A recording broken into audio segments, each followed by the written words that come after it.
프롤로그, 가상 인터뷰, 깨달음의 약도 그리기. 이 책을 쓰게 된 동기는 무엇인가요? 나는 청년 시절 대학 선배님을 스승으로 모시고 여러 절을 다니면서 명상을 했습니다. 해인사 약수함에서 오래 있었는데 거기서 철야 정진을 하던 중에 가슴이 열리는 경험을 했습니다. 일종의 깨달음이라 느꼈습니다. 그러나 기쁨은 점점 사라졌습니다. 이후에 그 기쁨을 다시 재현시키려고 노력했는데 잘 안 되었죠. 프랑스 유학 생활을 할 때도 또 기쁨을 경험했습니다. 그때 기쁨으로 가는 약도를 그려야겠다고 생각했습니다. 자신을 위해서요. 어쩌다가 도달하는 기쁨이 아니라 언제라도 가고 싶을 때 갈 수 있는 기쁨이 되기 위해서는 약도가 필요하다고 생각했습니다. 그리고 그 약도는 나뿐 아니라 다른 사람을 위해서도 필요하다고 생각했습니다. 누군가 그 약도를 보고 깨달음으로 쉽게 갈 수 있을 테니까요. 나는 어린 시절부터 진리를 추구했습니다. 나는 질문했습니다. 삶이 뭔가? 인생이 뭔가? 왜 사는가? 삶의 진리가 뭔가? 인간은 살면서 뭘 해야 되는가? 이런 질문들을 그때도 했습니다. 그런 질문들에 대한 대답은 깨달음을 통해 알려집니다. 깨달음이란 무엇인가요? 깨달음이라는 개념을 대학 시절에서 접했습니다. 종교학 수업 중에 깨달음, 견성, 사돌이란 말을 들었는데 그때 그것이 삶의 목표라고 느꼈습니다. 나는 당시 기독교인이었는데 기독교의 구원이 곧 깨달음이라고 느꼈습니다. 깨달음은 자기 본질을 자각하는 것이고 자기 본질에 기합하는 것이고 자기 본질을 터득하는 것입니다. 신선이 되는 것이고 부처가 되는 것이고 초인이 되는 것이고 성자가 되는 것이고 각자가 되는 것이고 진인이 되는 것이고 인생의 의미를 터득하는 것입니다. 행복의 비결을 터득하는 것이고 욕망의 완성을 이루는 것입니다. 마음작용의 지배력을 벗어나는 것이고 마구니의 작용을 벗어나는 것이고 타인의 영향력에서 벗어나는 것이고 진정한 내가 되는 것이고 나를 신으로 인지하는 것이고 모든 것이 하나임을 자각하는 것이고 자타가 하나임을 인지하는 것이고 양극의 합의를 경험하는 것이고 성령을 체험하는 것이고 존재의 이치를 아는 것이고 양지에 도달하는 것이고 양심에 투철하게 되는 것이고 내면의 신, 내면의 스승을 만나는 것입니다. 무엇을 깨닫는다는 것인가요? 왜 깨달아야 하나요? 우리가 평범한 존재가 아니라 엄청난 존재라는 것을 깨달아야 합니다. 우리가 죽어 사라지는 인간이 아니고 불멸의 신성이라는 것을 깨닫는 것입니다. 그것을 자각하고 알아차리는 것입니다. 정말로 그러합니다. 우리는 참된 우리 자신을 놓치고 있는데 신성은 참된 우리의 본성입니다. 우리의 본질이고 우리의 본향입니다. 오늘날 우리가 남북 통일을 바라는 것은 원래 남북이 하나였기 때문이죠. 통일은 본래성을 회복하는 것입니다. 본래 어떠했던 어떤 사물이 이후에 변화되어 다르게 되었다면 그 사물은 본래성을 회복하려 하게 되죠. 남과 북은 본래 하나였기 때문에 합쳐져야 하는 겁니다. 깨달음도 마찬가지입니다. 우리는 왜 본래의 신성을 깨달아야 하는가? 신성의 상태가 본래 상태이기 때문입니다. 변질된 상태에서 본래 상태로 가는 것이 순리이기 때문입니다. 깨닫지 못한 삶은 어떤 삶인가요? 통일되지 못한 상태로 있는 대한민국의 국민의 삶은 어떤가요? 불편합니다. 모순이 있습니다. 자기 진화에 기합하지 못한, 깨닫지 못한 삶은 어떨까요? 불편합니다. 모순이 있습니다. 고통이 존재합니다. 문제 상황에 처하는 것은 원하는 바가 아닙니다. 질병이 있으면 몸을 회복시켜야 합니다. 마음도 마찬가지입니다. 깨닫지 못한 삶은 마음의 질병에 시달리는 삶입니다. 건강과 행복을 위해 깨달아야 합니다. 그러면 어떻게 깨달음을 얻나요? 이제 핵심적인 질문에 도달했군요. 어떻게 해결하는가? 몸에 병이 걸렸다. 그러면 어떻게 회복시킬 수 있는가? 몸의 질병을 어떻게 고치나요? 병원에 찾아가 의사를 찾아가 상담하고 치료를 받고 처방을 받고 따를 것입니다. 어떻게 마음과 영혼의 질병을 고치나요? 어떻게 깨달음을 얻나요? 마음의 의원을 찾아가 상담하고 처방을 받고 따라야 합니다. 영적 스승들을 찾아가 그들이 제시하는 깨달음의 방법을 실천해야 합니다. 스승들이 말하는 깨달음의 방법은 무엇인가요? 성자들이 말하는 방법론의 공통점은 무엇인가요? 고요한 자기 관조입니다. 고요하게 상황을 수용하고 내려놓고 자기를 보는 것입니다. 그 고요 속에서 자각을 이루는 것입니다. 고요를 유지하면서 자기를 돌아보는 것이 명상입니다. 명상이 답입니다. 그렇게 자기를 관조하는 명상은 어떻게 하는 것인가요? 최선의 명상법은 무엇인가요? 이것에 대한 답을 얻기 위해 우리는 먼저 우리에게 주어진 명상법들을 둘러봐야 합니다. 우리는 여러 종교의 유산을 가지고 있습니다. 우리는 그 중에 한 종교만을 선택하여 배타적인 태도를 가지기 쉬운데 여러 종교 전통이 모두 유의미합니다. 예를 들어 아버지도 유산을 남기고 어머니도 유산을 남기고 할아버지도 유산을 남기고 할머니도 유산을 남기는데 아버지의 유산만을 취하고 나머지는 거부할 이유가 없죠. 마찬가지로 여러 종교가 좋은 것을 우리에게 주고 있는데 한 종교만 택하면서 나머지를 배격할 이유가 없습니다. 최선의 행복을 취하기 위해서는 여러 종교 유산들이 전하는 명상법들을 참고하고 그 안에서 최선의 조합을 찾는 것이 필요합니다. 이제 그 이야기를 하려고 합니다. 깨달음으로 가는 최선의 방법에 대한 이야기를 하려고 합니다. 저에 대한 얘기를 하고 제가 만든 수행 방법을 소개해 드리려고 합니다.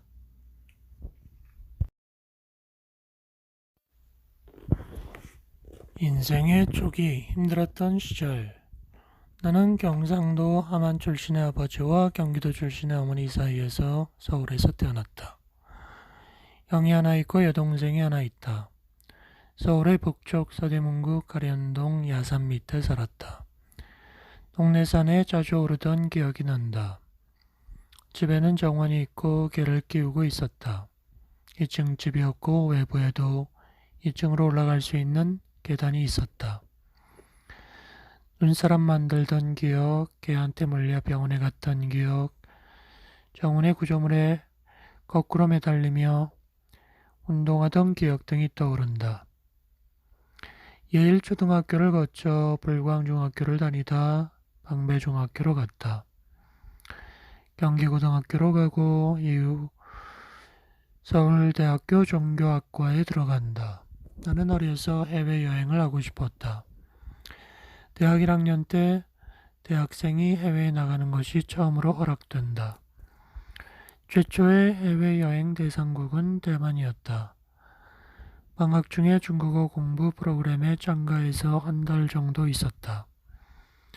군대를 마치고 복학 전 6개월 동안에는 미국, 유럽, 이집트, 이스라엘, 태국을 거치는 세계 일주를 했다. 복학하고 1992년에 대학을 졸업하는데 그때 생각했다. 무슨 일을 하면서 살까? 나는 영화 일을 하고 싶었다. 감독도 하고 싶었고 배우도 하고 싶었다. 그래서 안양대 연극영화과에 들어가 연기를 배운다. 나는 내성적이었다. 과거부터 무대에 나가 남들에게 뭘 전달하거나 표현할 때 막혀있다는 느낌을 느꼈다. 그러므로 무대에서 자기를 표현하고 기부리는 것이 어려웠다. 그러나 어렵다고 생각되는 것에 도전하고 싶었다. 나는 1993년도 MBC 방송국 21기 탤런트로 합격되어 연기를 시작했다. 곧바로 주요 드라마에 캐스팅되었다. 억새바람인데 미국까지 가서 촬영한 미니 시리즈였다. 그것이 있다면서 졸지에 셀럽이 된다. 그러나 당시 나는 나에게 주어진 복을 잘 소화할 수 없었다. 오사다마와 세옹지마의 이치를 꿰뚫고 있는 손웅정 같은 부모님이 계셨다면 좋았을 텐데. 당시 나는 한국이 싫었다. 현실에 불만을 가지면서 주행을 위해 떠나야 한다고 생각했다. 세계를 누비면서 여행 속에서 인생을 배워야 한다고 생각했다. 우리는 세계 어느 곳에 있든 여행을 하고 있다는 사실을 모르고 있었다. 주어진 일과 주어진 상황을 감사히 수용하면서 살아가는 것이 최고의 삶이라는 것을 모르고 있었다. 부모님에 관하여 어머니는 나를 유별난 놈이라고 했다. 다른 아이들은 안 그러는데 너는 왜 그러니? 그런 이야기를 자주 했다. 유독 나는 키우기 힘들었다고 했다. 듣기 싫은 얘기지만 지금 돌아보면 이해가 간다. 나는 반항적이었고 불만을 품고 있었다. 부모에 대해서, 한국 사회에 대해서, 신에 대해서, 교회에 대해서 화를 내고 있었다. 가정은 괴로움의 온상이었다. 어머니는 강한 분이셨고 부모님의 싸움은 일상이었다. 어머니는 지고 사는 사람이 아니었기에 아버지와 충돌이 자주 일어났다.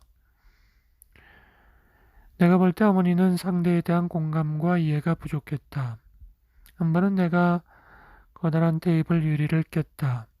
어머니가 오면 야단칠 것 같아 조마조마했다. 어머니가 오셨고 나를 야단쳤다. 내가 다친 곳은 없는지 걱정은 안 하시나? 유리가 깨진 게 자식이 다치지 않은 것보다 중한 일인가 싶어 서운했다. 어머니에 대한 아픈 기억이 많았다. 나는 어머니에게 충돌이 있을 때마다 분노했다. 아버지와의 기억은 어떤가? 대학 1학년 때 나는 식탁에 성을개도를 펼치고 일하는 아버지에게 다가갔다. 아버지에게 대학에서 독재 반대 운동이 이어지는데 어찌 접근해야 할지 의논하고 싶다고 했다. 그때 아버지는 말했다. 데모하는 새끼들 다 탱크로 밀어버려야 돼. 너는 데모하지 마라. 나는 멍해졌다. 아무 말도 하지 못했다. 대화는 사라졌다. 중학교, 고등학교 시절에 나는 답답함과 괴로움에 미칠 듯했다. 교회 젊은 선생님에게 상담을 받기도 했다. 심리학을 전공하던 그분은 고심하면서 고등학교 졸업하는 것을 기다리라. 그리고 졸업하면 집에서 나가라 라는 조언을 해주셨는데 그 조언이 마음에 들지 않았다. 기다리라니 당장 죽겠는데. 나는 효신살의 고통을 겪고 있었다. 명리학적으로 오행에 관해서 얘기할 것이 있다. 나는 오행적으로 불기운이 강하다.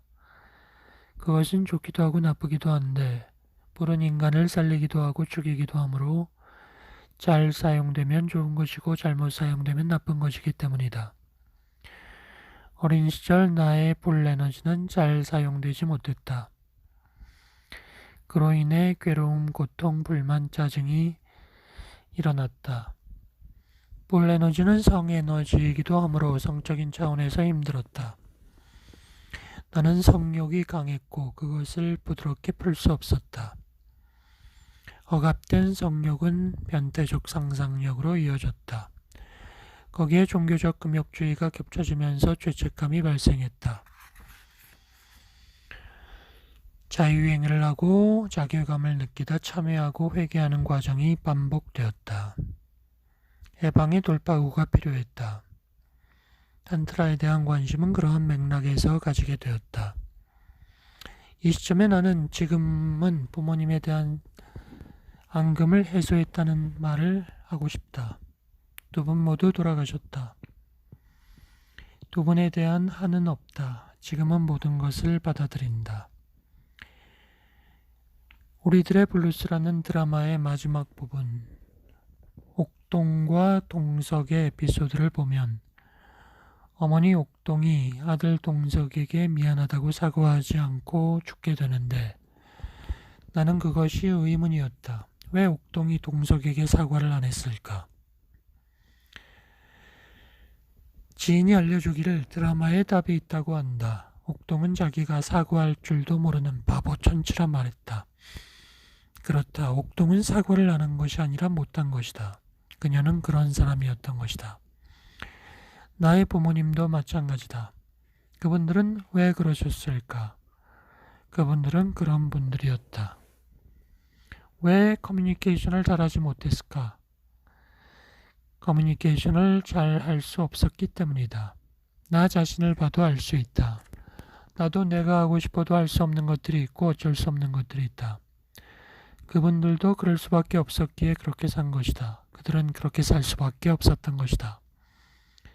그런 것을 나는 내 식대로 저건 안 돼라고 판단했던 것이다. 이제 나는 부모님을 있는 그대로 본다. 그분들은 어려웠던 당신들의 인생을 최선을 다해 사신 것이다. 그들은 나름대로 가정을 잘 보살피고 자식들을 잘 키우기 위해 노력하신 것이다. 지금은 그들에게 감사하고 그들을 사랑한다. 성적 억압에 대해서 성이란 무엇인가? 성이란 중요하다. 우리의 존재 자체가 성을 통해 생겨난다. 성은 존재가 현상계로 나타날 때 펼쳐짐의 방식이다. 성은 우리의 본질이다. 남녀의 교류, 음양의 교류는 존재의 양상이다. 그런데 우리에게 성에 대한 담론은 너무도 부족하다. 돈 버는 것에 대한 담론은 많으면서 성 담론은 왜 그렇게 적은가? 우리는 제대로 된 성교육을 받아본 적이 없다. 성에 대한 담론을 텔레비전에서 본 적이 있는가? 나는 성에 민감했다. 성은 억압되어 있었다. 오쇼는 사회가 성에 대해 억압하는 것에는 음모가 있다고 보았다. 사람들을 성적 불만 상태로 만드는 기획이 존재한다는 것이다. 사람들은 욕구 불만의 상태가 될 때 노예화되기 쉽기 때문이다. 오쇼는 인간에게 성을 금지하는 것은 개에게 짖는 것을 금지하는 것과 같다고 말한다. 짖는 것을 금지당하면 개들은 신경쇠약에 걸려버린다. 인간에게 성에 대한 죄책감을 심는 것은 인간을 환자로 만들어 버리게 된다. 종교적인 인간이면서 성적인 인간이었던 나는 이러한 책략에 걸려들었다. 성과 종교를 조화시키는 것이 어려웠다. 교회에서는 성을 부정적으로 이야기한다. 사도 바울의 가르침은 성에 대한 죄책감을 키운다. 기독교는 성을 인간의 타락과 연결시킨다. 정욕은 사탄의 유혹이다. 성에는 긍정적인 면도 있을 터인데 긍정적 이야기는 듣기 어렵다. 성과 관련된 문제의식과 강박은 동서고금을 막론하고 존재했다. 원인이 무엇인가? 성과 관련된 죄책감의 원인은 무엇인가? 뭔가가 있는 것인가? 성은 무엇이고 성욕은 무엇인가? 어찌 다루어야 하고 어찌 상대해야 하는가? 성의 도는 무엇인가? 성에 대한 열린 자세가 필요하다. 종교성 강한 학생 대학에 보내기. 나는 종교성이 강한 인간이었다. 초등학교가 기독교 미션스쿨이어서 어려서부터 성경 공부를 했는데 그것은 나를 매료시켰다. 놀라운 예수님. 나는 열정적인 기독교인이 되었다.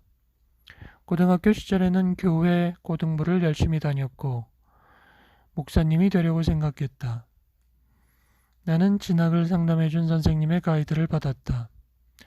나는 신학과 아니면 철학과에 가고 싶었는데 학력고사 점수가 애매하게 나왔다. 연세대 신학과, 연세대 철학과에는 들어갈 만했는데 서울대 철학과에는 들어가기 어렵고 종교학과는 들어갈 만한 점수였던 것이다. 선생님께서는 서울대 종교학과에도 원하는 공부를 할 수 있는 여건이 있을 것이라 말씀하셨고 그렇게 서울대 종교학과에 가게 되었다. 그러나 거기서 나는 원하는 공부를 할 수 없었다. 당시 나는 나의 기독교에 관한 열정을 심화시키길 원했지 기독교를 비판적으로 연구하려고 하지 않았다. 그러나 종교학은 기독교를 비판적으로 보라고 강요했다. 종교학에서 종교를 다루는 입장은 차가웠다.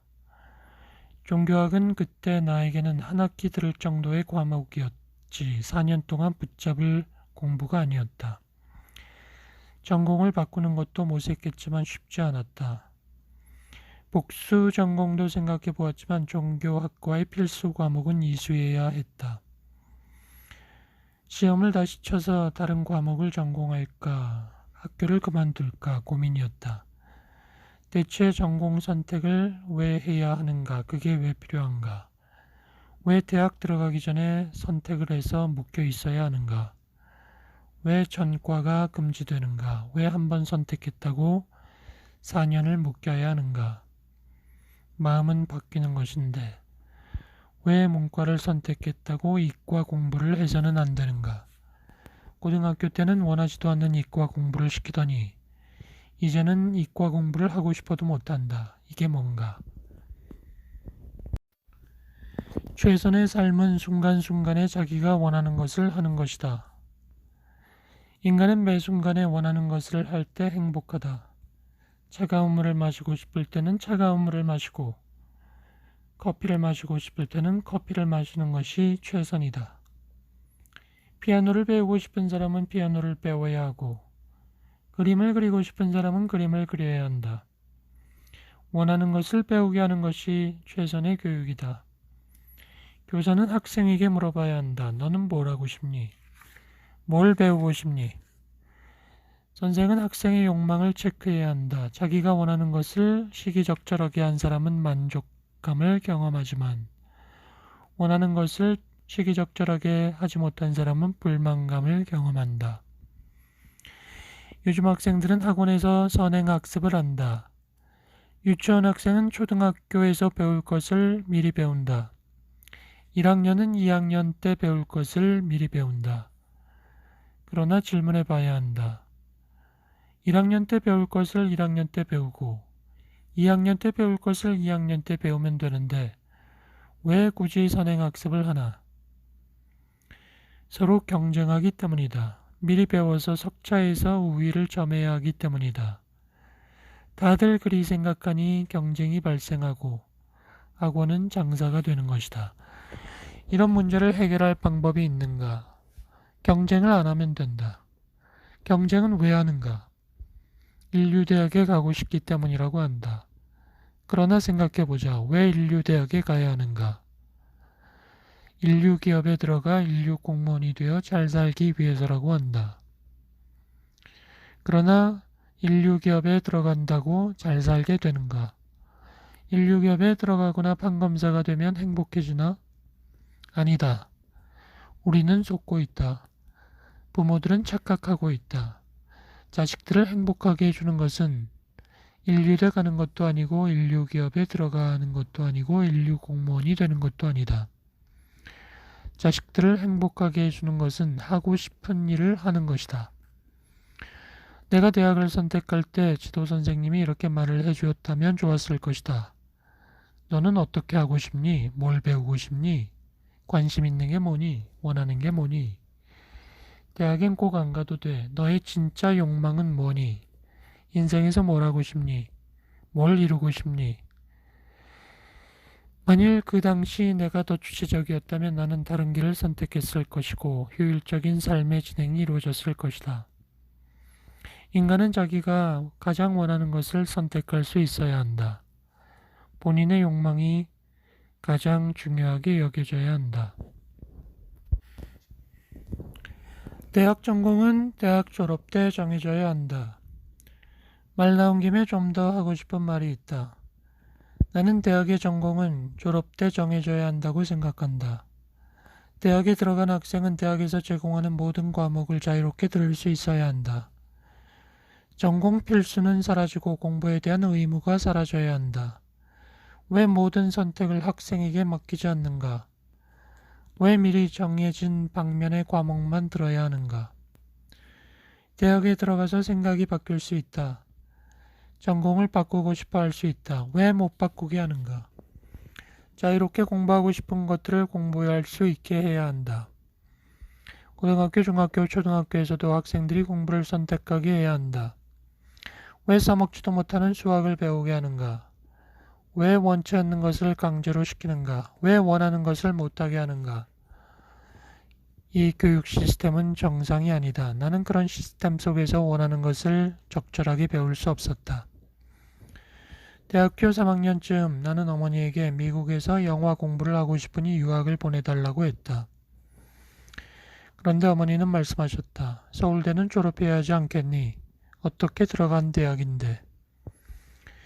나는 생각했다. 서울대가 아니었다면 유학을 갈 수도 있었을 텐데. 이러내야 하지 않은가? 서울대 들어간 까닭에 그곳의 졸업장을 받아야 한다는 것에 묶여서 나는 배우고 싶은 것을 시기적절하게 배우지 못했던 것이다. 우리 인생이 이런 식이다. 언제나 현재의 무엇 때문에 욕망의 실현은 미루어진다.